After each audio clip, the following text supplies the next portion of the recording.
Монголчуудын хувьд орон гулгалтын тэмцээний бэлдэх тамирчид тасалжуулагчдыг одоо бэлдэх асуудал бол Монгол хүмүүсийн хувьд бол маш хоорхон тохиолдол байгаа. За ялангуяа одоо энэ Юна Ким гээд Монгол эмэгтэйн тухай ярихгүй бол бас болохгүй байна. Юна Ким гэдэг нэр бол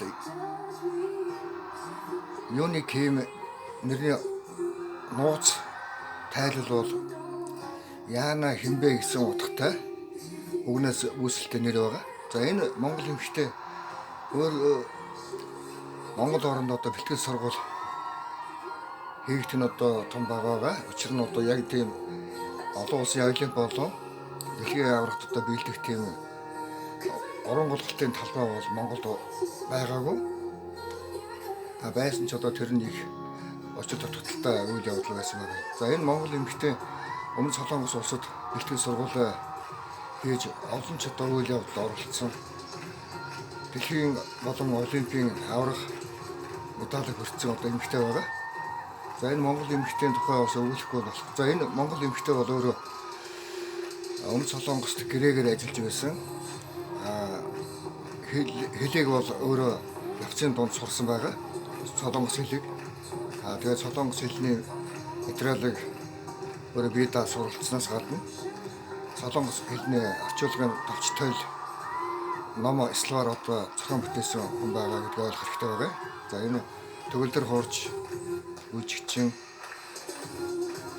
зохиолч яруу найрагч зураач энэ эмэгтэйн тухай бас өгүүлэхгүй болохгүй. За энэ эмэгтэй нууцыг ард армийн 0-8 түрэнгийн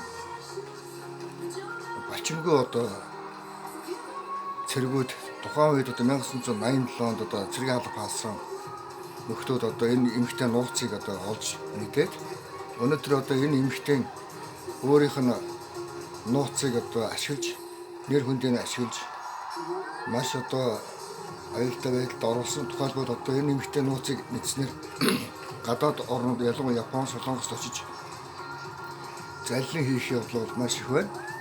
Мөн одоо Орос руу гарч Орос оронд очиж заллин хийсэн явдлууд одоо ард армийн 0-8 түрэнгийг өөрсдөө одоо эмэгтэй матрикс төр одоо үүсгэж байгаад гараа авчихсан эмэгтэйчүүд зөндөө байна шүү дээ. Одоо тухайлбал ард армийн 0-8 түрэнгийн өндөр гур Гамболд Шанчив гээд байгаа. За энэ эмэгтэйчүүдийн тухай бол урд насндаа бас эмэгтэй реформ хийж ирсэн явдал байгаа юм.